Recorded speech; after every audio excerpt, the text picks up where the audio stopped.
So, Jamie, let's begin with how do you build strong relationships?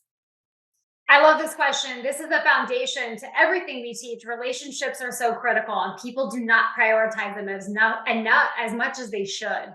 And the framework we teach is trust, listen, respect, and influence. And those things need to be reciprocal. So if I want people to trust me, I have to trust them. I have to show them that I trust them. I have to give them opportunities to build in that trust. If I want people to listen, I have to listen. I have to seek their perspective. I have to understand their opinion on things. If I want people to respect me, I have to give them my respect. And lastly, my favorite, which is influence. If I want the ability to influence others, I have to allow them to influence me. And that takes checking our ego. But when we do those things, we can build trust and we can build those really strong relationships that enable us to accomplish the goal. Is vulnerability a part of it as well?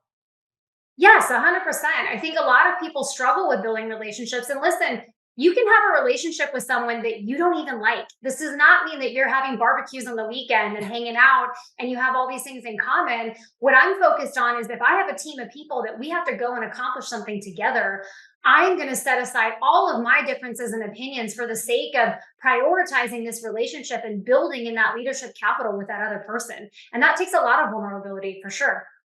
So, what should people be prepared for when working to implement the extreme principle of extreme ownership? Yeah, you have to be prepared for the ego hit. Taking ownership is a difficult thing. It is hard to step up and recognize where we failed. And when our team fails, to say, hey, listen, I should have done this differently. I didn't do this. I contributed to this problem in this way. And more importantly, ownership is about recognizing that we can own the outcome. We can own our mindset, our attitude, how we respond to situations. And that ultimately is incredibly freeing and empowering. But in order to do that, we have to be prepared for the ego hit that we first experience when we start to cultivate this mindset of ownership.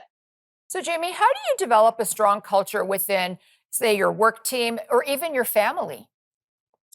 Yeah, you want to build a strong culture. You implement these principles. I can't state it enough. You have to prioritize those relationships, keep things simple, detach from your emotions, and empower others to lead. And when we take ownership, when mistakes happen, when we take ownerships of the outcome, that culture starts to grow, and we start to have the ability as a team to move forward. And the people that don't want to get on board with that, they'll self-select out because the culture of the people around us is, hey, when things go wrong, we're going to take ownership, we're going to get these problems solved, and we're going to execute on the mission. So, are there any differences in applying these principles with your leadership as opposed to your subordinates, even? No. In my opinion, no. If I'm working with my boss or my colleagues or my subordinates or even my kids or my spouse, the same principles apply. And when I take ownership over those decisions, over those challenges, over those outcomes, up, down, or across the chain of command, I can accomplish anything. I can circumvent the issues that we're dealing with, and we can move together as a team because I'm going to put my ego in check first and foremost. And through that, we can solve these problems. So, Jamie, we've got 1 minute left, and I really want to talk about you now. Do you have a mantra that you live by, and how has that affected your life? If you do the right things for the right reasons, you will win in the end.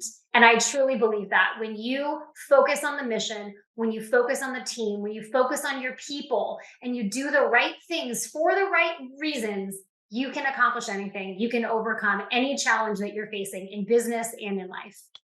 So, last 30 seconds, words of wisdom for anyone out there that's struggling and just needs to focus on a direction. Stop making excuses. Don't allow those excuses to impact your ability to solve this problem. Take ownership of every single thing in your world.